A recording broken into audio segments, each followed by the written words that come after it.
अरे, इसी क्षण कार्य आरंभ करना आवश्यक ना है। कुछ खा तो लो। ना ना, अभी बिल्कुल भूख ना है। और हाँ भगवान, तुम्हें चिंता करने की आवश्यकता नहीं है। आज मैं किसी को भी 2 शब्द कहने का अवसर नहीं दूंगा।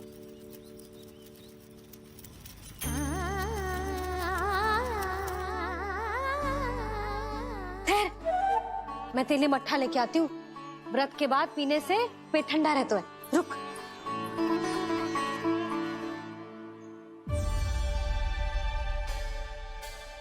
भक्तों ने अभी तक व्रत नहीं तोड़ा है, मैं कैसे तोड़ लूं? भूख कहाँ से होगी? श्री हरि नाम से पेट तो भर लेते हो। श्री हरि श्री हरि श्री हरि।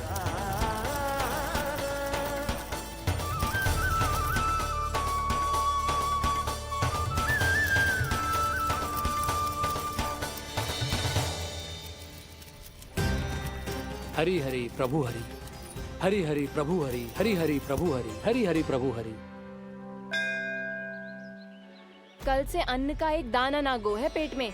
अब क्या व्रत तुड़वाने भी आपके प्रभु ही आएंगे? अब क्या व्रत तुड़वाने भी आपके प्रभु ही आएंगे? मैया,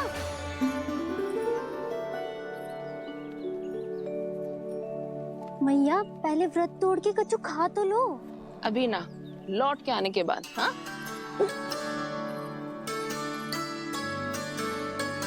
बलराम, ठहरो पुत्र, पहले कुछ खा लो। व्रत तोड़ना आवश्यक होता है। मैया ने एकादशी का महत्व बताया। लगता है मुझे सबको द्वादशी पर व्रत तोड़ने समाप्त करने का महत्व बताना होगा। हरि हरि हरि हरि हरि, मेरे हरि।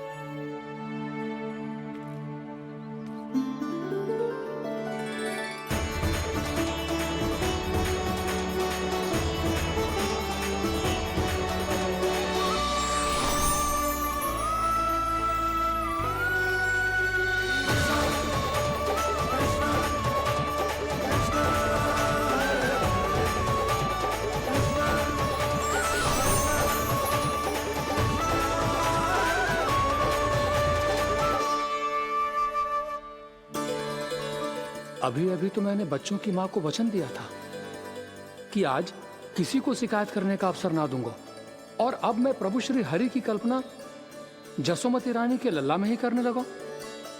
ना ना, ये ठीक ना है।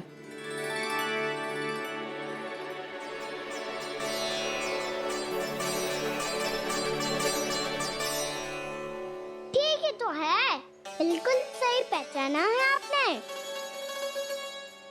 बड़े तो बड़े, अब तो बालक भी हमारा उपहास उड़ाने लगे। मैं आपका उपवास नहीं उड़ाने आया, मैं तो आपके एकादशी के व्रत को पूरा कराने आया हूँ।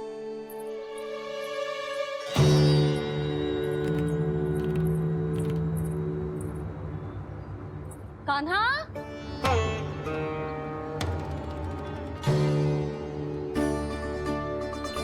तो ये रे आपकी छड़ी और ये रे मेरी पीठ। सेक बिना तापर तोड़।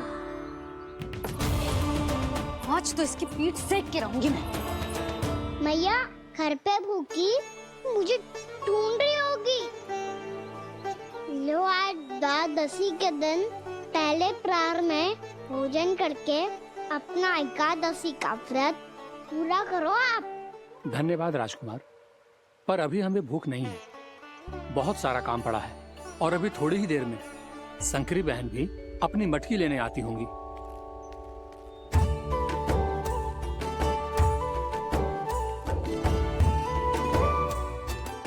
पर मैं आपका व्रत पूरा कराए बिना नहीं जा सकता। भला क्यों? भक्त भूखा रहे और भगवान खा ले, ऐसा हो सकता है भला?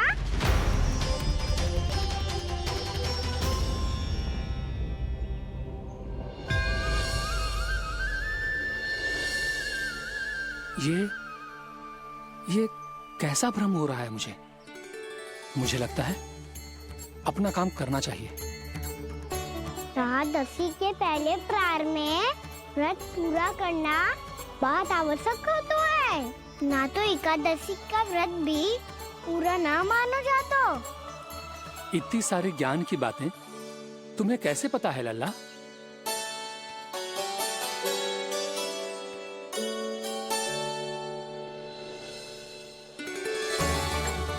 जैसे एकादशी की कथा होती है, वैसे द्वादशी की महिमा भी एक बहुत महत्वपूर्ण कथा है।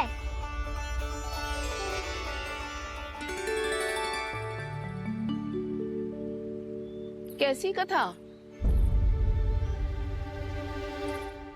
बिल्कुल सही समय पे आई हो आप, क्योंकि आपको ये कथा आपको अवश्य सुननी चाहिए।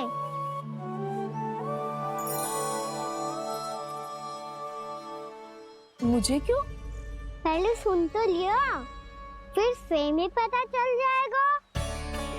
बहुत समय पहले एक राजा हुआ करते थे, राजा अम्बरीश। भगवान श्री हरि के बहुत बड़े भक्त थे।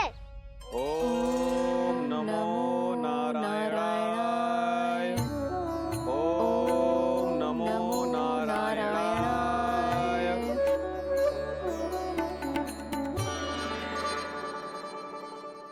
नेक पुण्य के काम करते थे वो।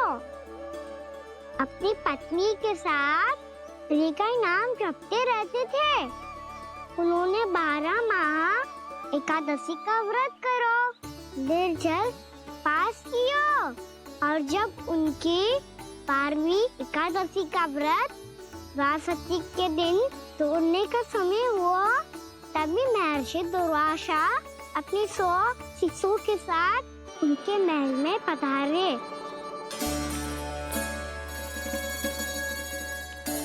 प्रणाम स्वीकार करें महर्षि।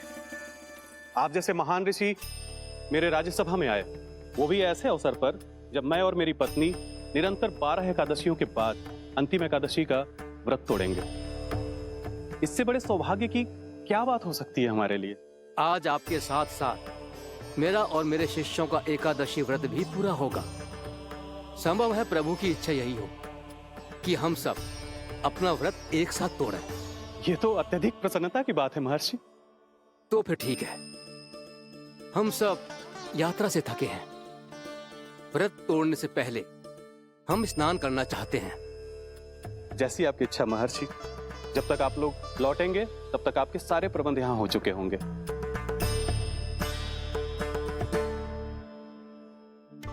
महर्षि दुर्वासा स्नान करने गए थे, पर उन्हें लौटने में विलंब हो रहा था, और इधर द्वादशी पर व्रत पूरा करने का मुहूर्त बीता जा रहा था। महाराज अम्बरीश बड़ी विरगता के साथ महर्षि दुर्वासा के लौटने की प्रतीक्षा कर रहे थे। महाराज, व्रत तोड़ने का मुहूर्त बीता जा रहा है। बस कुछ ही समय बचा है। महर्षि और उनके शिष्यों को लौटने में न जाने कितना समय लग जाएगा। मेरा सुझाव है कि आप मुहूर्त समाप्त होने से पहले व्रत अवश्य तोड़ लें। गुरुदेव, हमने महर्षि दुर्वासा को वचन दिया है कि जब तक वो लौटेंगे नहीं तब तक हम व्रत नहीं तोड़ेंगे। इसीलिए मैं उनका लौटने के बाद ही भोजन ग्रहण करूंगा। पर महाराज, मुहूर्त यदि बीत गया और समय रहते हो नहीं आए तो महाराज आपका व्रत पूरा नहीं होगा। महाराज, आपको उसका फल नहीं मिलेगा। महाराज, 12 एकादशियों का व्रत व्यर्थ चला जाएगा। किंतु गुरुदेव, यदि मैंने भोजन कर लिया तो ये तो अतिथियों का अपमान होगा। आप उचित कह रहे हैं महाराज। भोजन के लिए उनकी प्रतीक्षा अवश्य कीजिए महाराज। पर मुहूर्त रहते हुए एक तुलसी का पत्ता और जल ग्रहण कर लीजिए। इससे आपका व्रत भी पूरा हो जाएगा और अतिथि का मान भी रह जाएगा। आपका सुझाव अच्छा है गुरुदेव।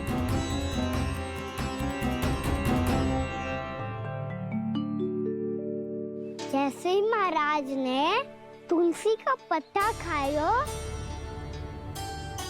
वैसे ही महर्षि दुर्वासा लौट आए। महाराज,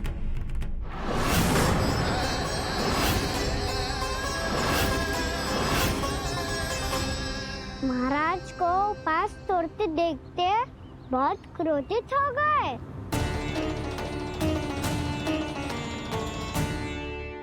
बहुत बड़े भक्त हैं आप, परंतु आप ये नहीं जानते अपने अतिथियों के साथ कैसा व्यवहार करना चाहिए। आपने हमें साथ भोजन करने का वचन दिया था, पर अपना व्रत क्यों तोड़ा आपने? महर्षि, मैंने भोजन नहीं ग्रहण किया। कहीं मुहूर्त न निकल जाए इस कारण मैंने एक तुलसी का पत्ता ग्रहण कर लिया। 56 भोग खाया हो या एक पत्ता, अपना व्रत तोड़कर अतिथियों का अपमान किया है, मेरा अपमान किया है। अब आपको दंड भोगना होगा ताकि आप सीख पाएं कि अतिथियों के साथ कैसा व्यवहार होना चाहिए।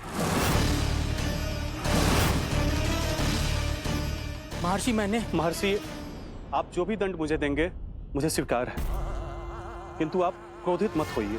क्रोध का कारण आपने दिया है महाराज। एक महर्षि का अपमान करके राक्षसी प्रवृत्ति का परिचय दिया है आपने, इसीलिए अब एक राक्षसी आपको दंड देगी।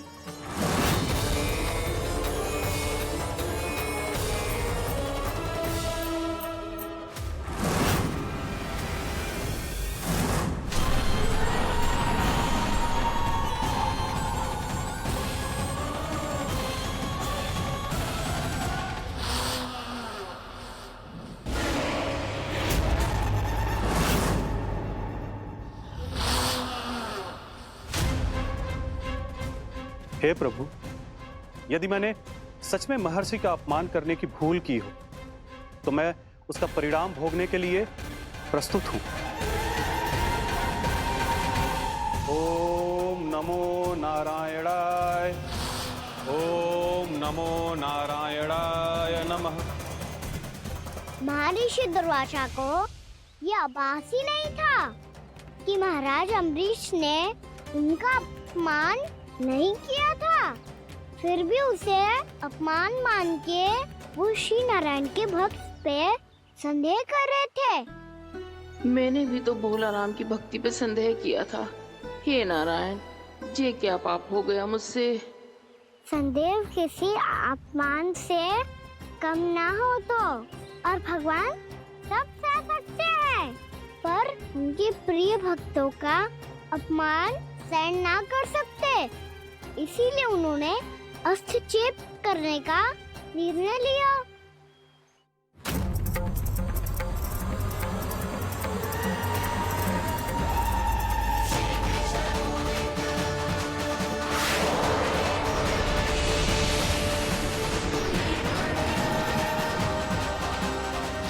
ओम नमो नारायणाय।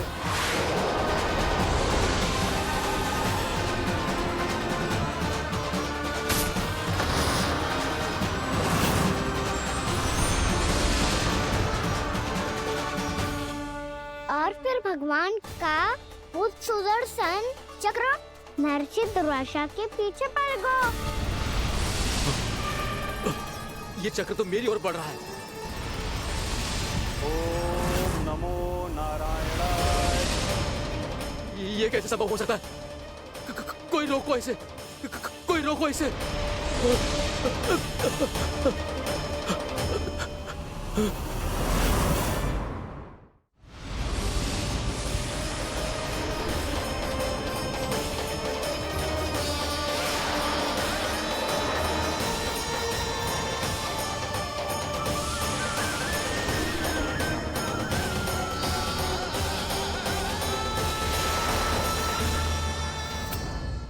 चक्र से अपने प्राण कैसे तैसे बचाते बचाते महर्षि दुर्वासा ब्रह्मलोक जा पहुँचे। ब्रह्मदेव, रक्षा कीजिए। ब्रह्मदेव, सहायता कीजिए, मुझे बचाइए। ब्रह्मदेव, रक्षा कीजिए। ये सुदर्शन चक्र मेरे प्राणों के पीछे पड़ गया है। मुझे बचाइए ब्रह्मदेव, मुझे बचाइए। महर्षि, मैं चाहकर भी आपकी सहायता नहीं कर सकता। ऐसी स्थिति में यदि कोई कुछ कर सकते हैं तो वो हैं सुदर्शन चक्र के स्वामी विष्णु, क्योंकि सृष्टि में केवल वही है जो इसे नियंत्रित कर सकते हैं। वो ही इसे वापस लौटने का आदेश देकर आपके प्राणों पर छाए हुए संकट को दूर कर सकते हैं। किंतु हां, मैं सुदर्शन चक्र से इतना अवश्य कहूंगा कि जब तक आप विष्णु लोक में पहुंच नहीं जाते, वो आपको किसी भी प्रकार की हानि ना पहुंचाए। आपका बहुत बहुत धन्यवाद। आपकी सदा ही जय हो।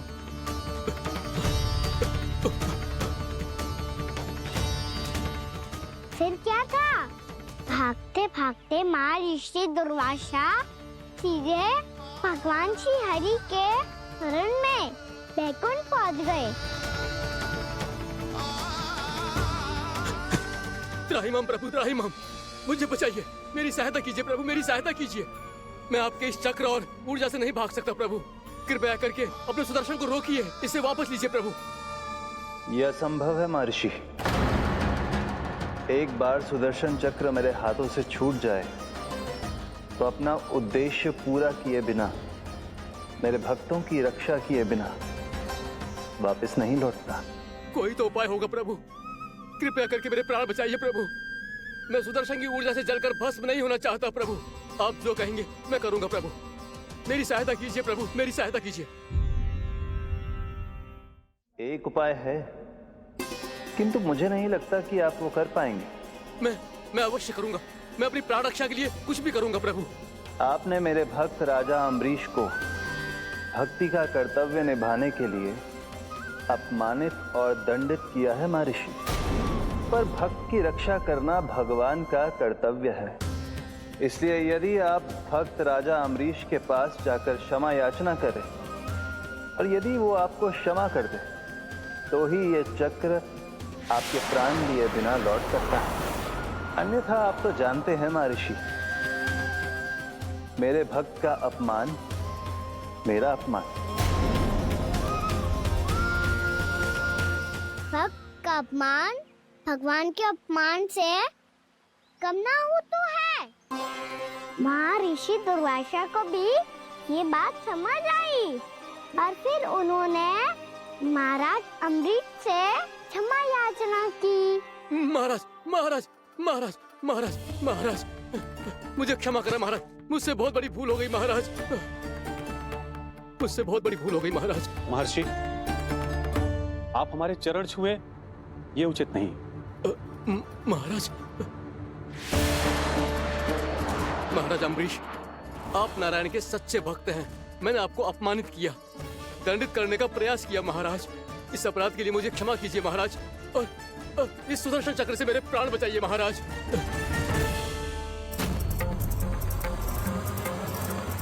हे महान सुदर्शन, यदि महर्षि के लिए मेरे हृदय में अभी भी वही सम्मान और प्रेम हो जो इनके प्रथम आगमन पे था, तो कृपया आप अपने धाम वापस लौट जाइए।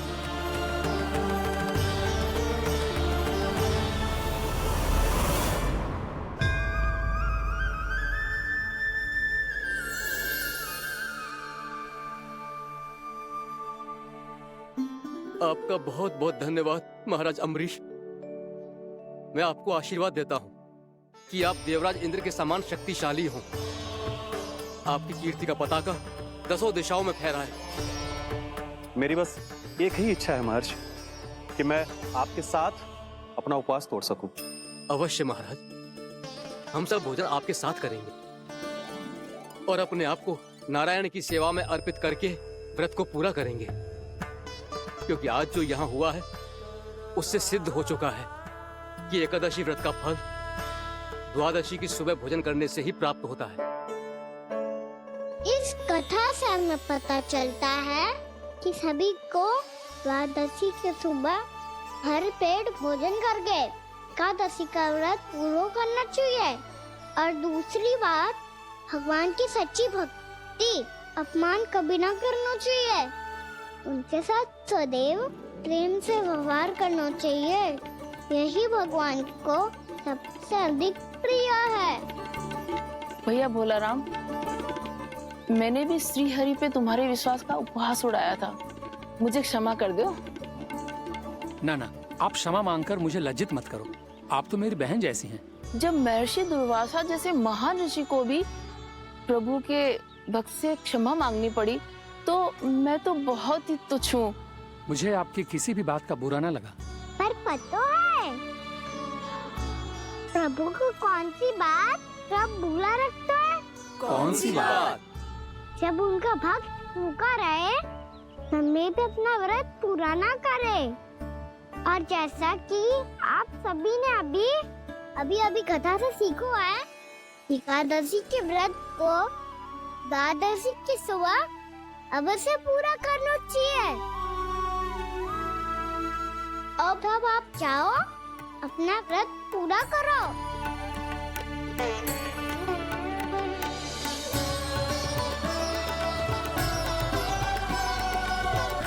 मैं आपके लिए जल लेके आती हूँ।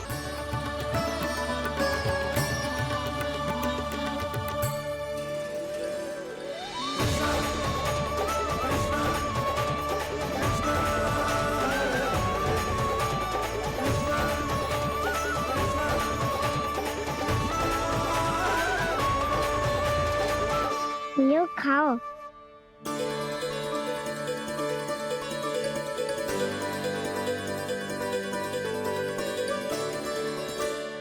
कान्हा,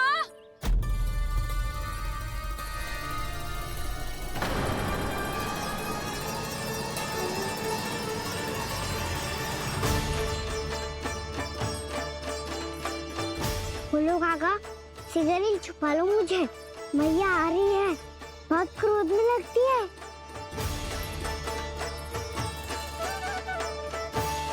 आज तो बहुत दंड मिलेगा। अभी क्षण भर पहले तो ये साक्षात भगवान के रूप में बात कर रहे थे और अब अचानक ही ऐसे बालक बन गए जो मैया से दंड मिलने के भय से व्याकुल हैं। बोला काका, किस सोच में पड़ गए? सिगरेट छुपा लो मुझे।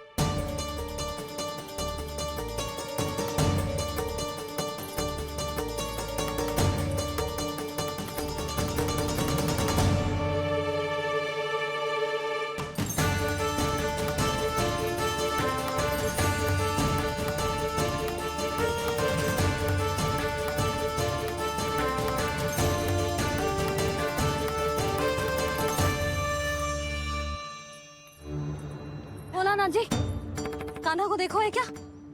मैंने तो अपने प्रभु को देखा है। मैं अपने लल्ला को ढूंढ रही हूँ, उसे देखो है आपने? वही तो मैं भी कह रहा हूँ जसोदा रानी, मैंने सिर्फ और सिर्फ अपने प्रभु को देखा है। ये तो अब भी अपनी भक्ति में ही खोया हुआ है, इससे पूछ के कछु लाभ ना है, मुझे ही ढूंढना पड़ेगा।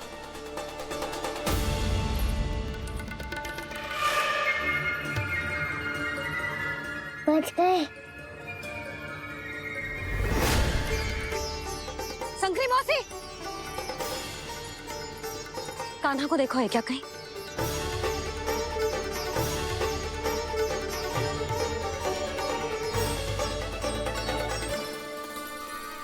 बोला गंगा, मुझे सिगरेट निकालो ना यहाँ से, भैया फिर से इधर ही आ रही है। सब कहते थे श्री हरि मेरे घर ना आ सकते। देखो आज प्रभु आ गए, उन्होंने अपने हाथ से मेरा व्रत पूरा कराया। हाँ आते हैं और आगे भी आएंगे हमारे श्री हरि हमसे मिलने और आके मोक्ष देंगे, है ना?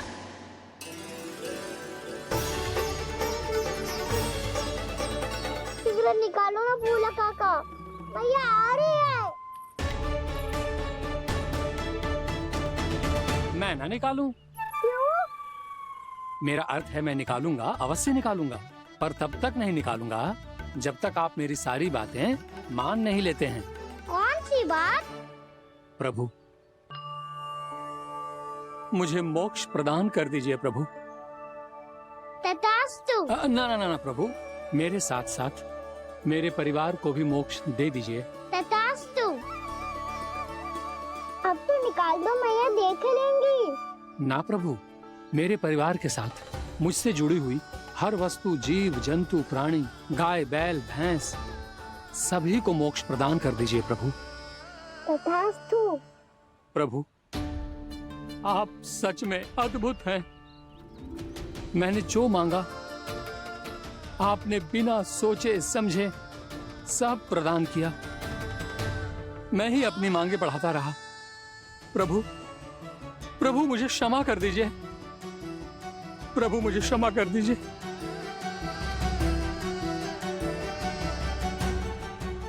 आइए प्रभु।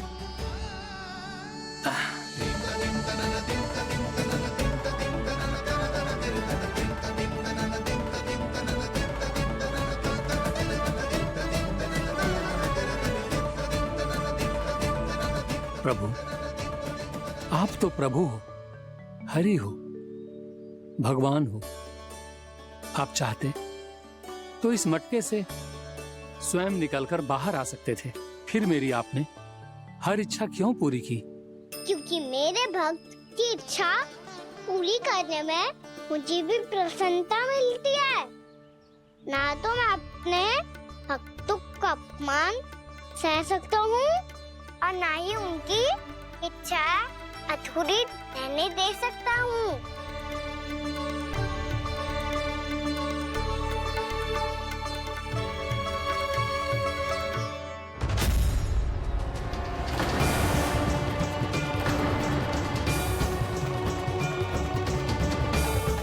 क्या कही थी तूने? हाँ, कि तू फिर से छल ना करेगा। फिर मुझे बिना बताए घर से बाहर कैसे निकलो?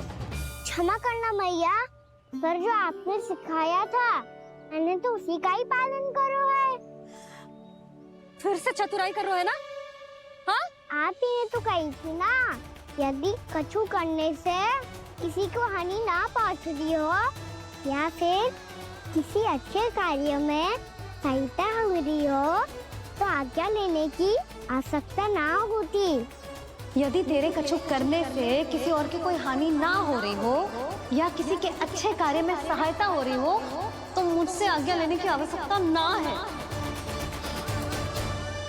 तो किस अच्छे कार्य के लिए आया है यहाँ? एकादशी की सुबह एकादशी का व्रत खोल के भोजन करा जाता है। ये बात ना तो भोला काका को पता थी, ना शंकरी मासी को और ना ही किसी और को। और तुझे पता थी? हाँ, मेरी मैया ने बहुत अच्छे से सिखाया है मुझे। जैसे कल तूने एकादशी कथा सुनाई थी ना, आज वैसे ही तेरे लल्ला ने सबको द्वादशी कथा सुनाई है। सच्ची यशोदा रानी जी, इसने तो हमारी आंखें ही खोल दी। और भाभी, सच तो ये है कि मुझे भी ना पता था कि ये इतना बड़ा ज्ञानी है और इतना अधिक समझदार।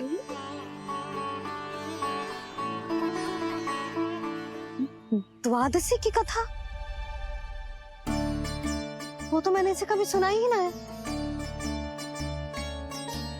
फिर इसे कैसे पता थी? रानी जी, जो स्वयं भगवान हैं, भला उन्हें कैसे कुछ नहीं पता होगा? मैंने तो इन्हें पहचान लिया। और हाँ, आप सब लोग भी इन्हें अपने अंतर्मन की आंखों से देखिए, हो सकता है इन्हें पहचान पाएं। ये कोई और नहीं है, श्री नारायण है, मेरे श्री हरि, मेरे प्रभु। जय श्री हरि।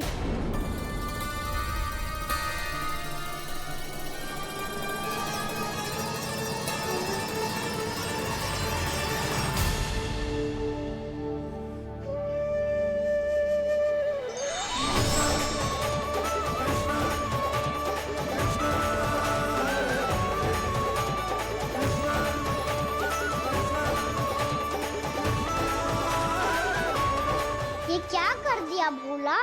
जिस रास्ते को मैंने इतनी कठिनाई से बचा के रखा था, सबके सामने उसे उजागर कर दिया तुमने।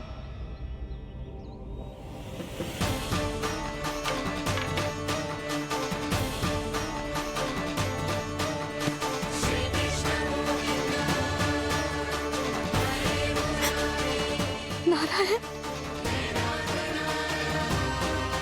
नारायण, श्री नारायण।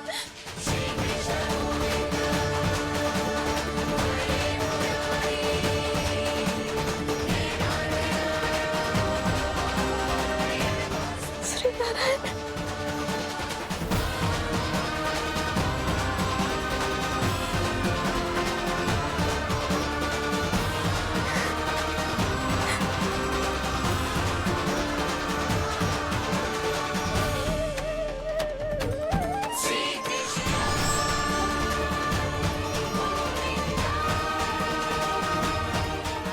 सत्यनारायण प्रभु।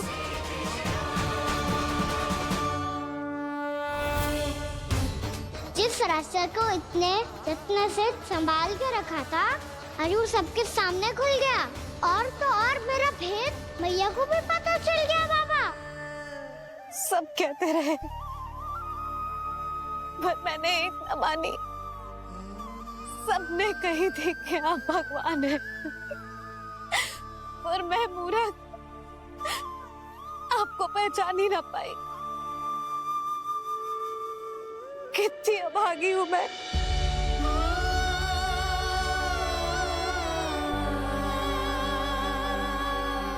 जिस मुंह से मुझे आपकी महिमा गानी चाहिए थी, उसी मुंह से मैंने आपको डांटा है।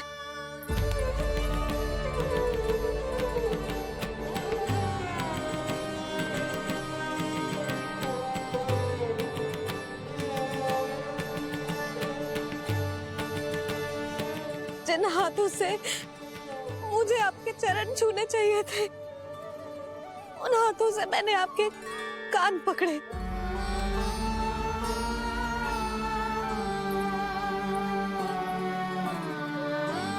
मुझे तो आपकी सेवा करनी चाहिए थी प्रभु, और मैंने आपको दंड दियो,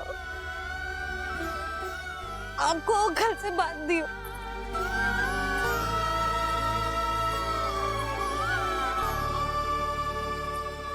बावली हो गई थी प्रभु। अपने श्री नारायण को, अपने प्रभु को एक साधारण सा बालक समझ लियो मैंने। मैं आपके लिए भगवान नहीं हूँ मैया, साधारण बालक ही हूँ, बस आपका लल्ला। बुद्धि भ्रष्ट हो गई थी, भूल पर भूल करती चली गई। आज भी आपके पीछे पीछे छड़ी लेकर दौड़ी चली आई।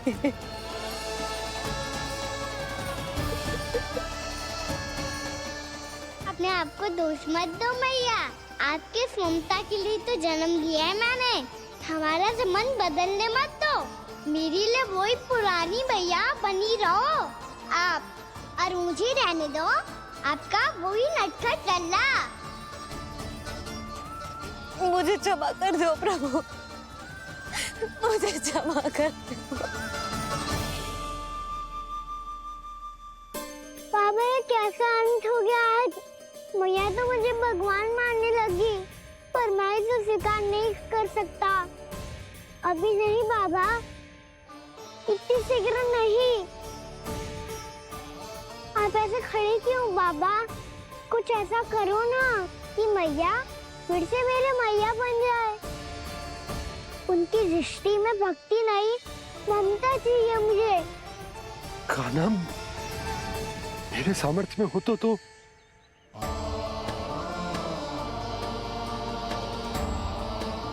दाऊ, आप तो बड़े भाई हो, अपने छोटे भाई की सहायता करो ना, जिससे मैया सब कुछ भूल जाए।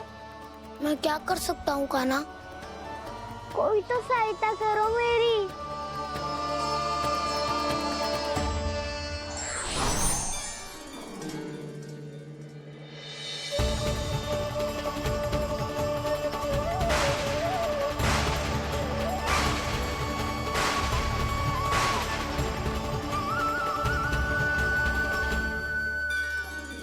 अपने आप को संभालिए प्रभु।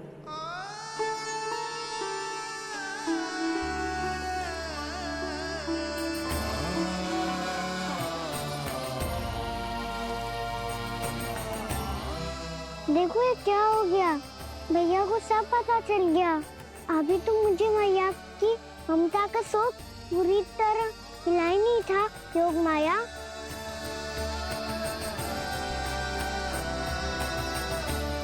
मेरी सहायता करो ना। कितनी अद्भुत है ममता की शक्ति। भगवान को भी एक साधारण बालक बना देती है। बालक की बना रहना चाहता हूँ मैं, नहीं चाहता दिव्य होना, नहीं चाहता भगवान बनना। बस मैया की गोद में रहकर ममता की रस से सेम को भी घनो जाता हूँ। इनकी डांट फटकार का सुख पाना चाहता हूँ। कुछ भी करे योग माया, पर इन सबको भुला दो मेरा सत्य।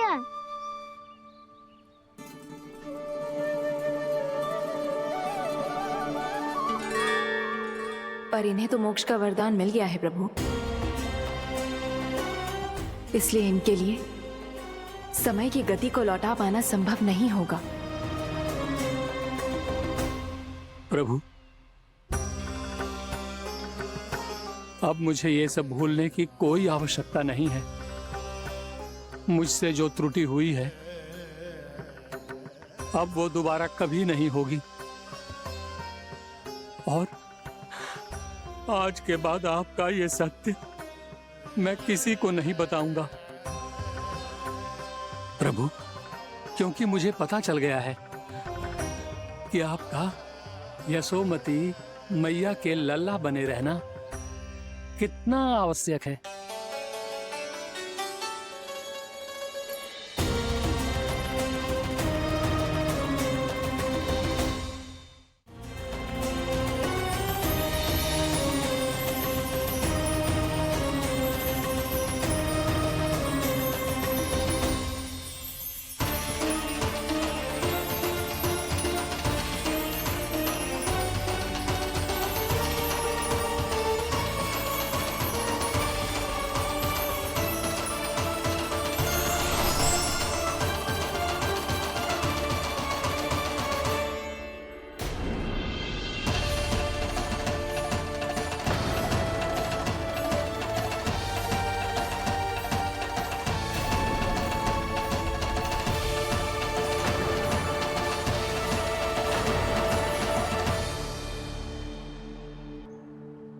मैया आपकी छड़ी।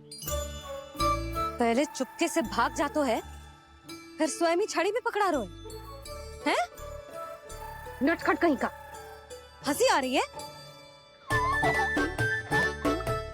अरे किस बात पे इतनी हंसी आ रही है रे? हाँ?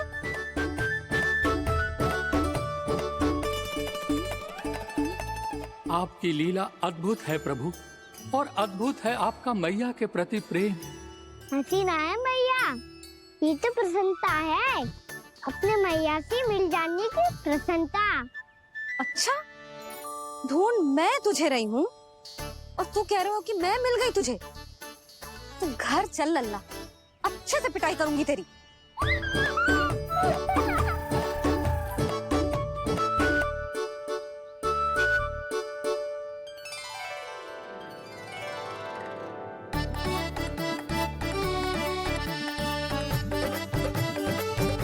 पिटाई से गाल लाल होंगे ना तेरे, तब हंसी बंद होगी तेरी। चल।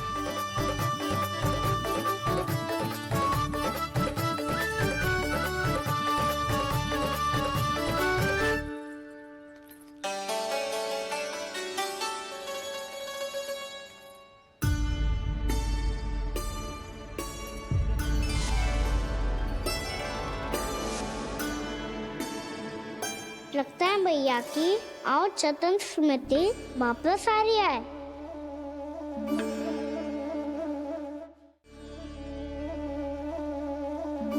यशोदा, क्या होगो? ना कछु ना। आपको बताऊंगी तो और हंसेंगे मुझ पे। बोल दो, मैं उपास ना उड़ाऊं, सच्ची। देखो देखो इसे कैसे हंस रहा है। मेरे हाथ में छड़ी है, मैया क्रोधित है, पर जे तनिक में भय ना लग रहा है इसे। हाँ, हंसे जा रहा है।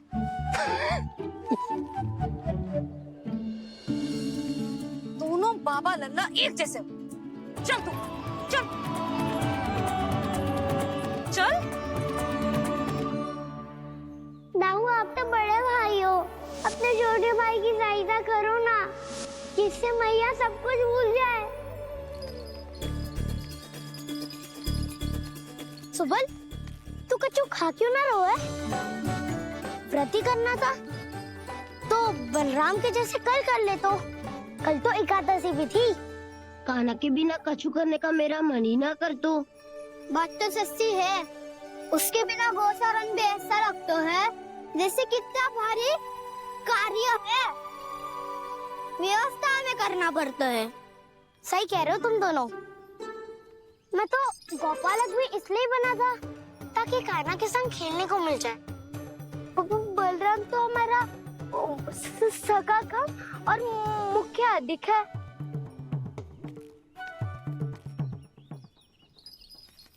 रुक जाओ, तुम सब कुछ देर विश्राम कर सकते हो।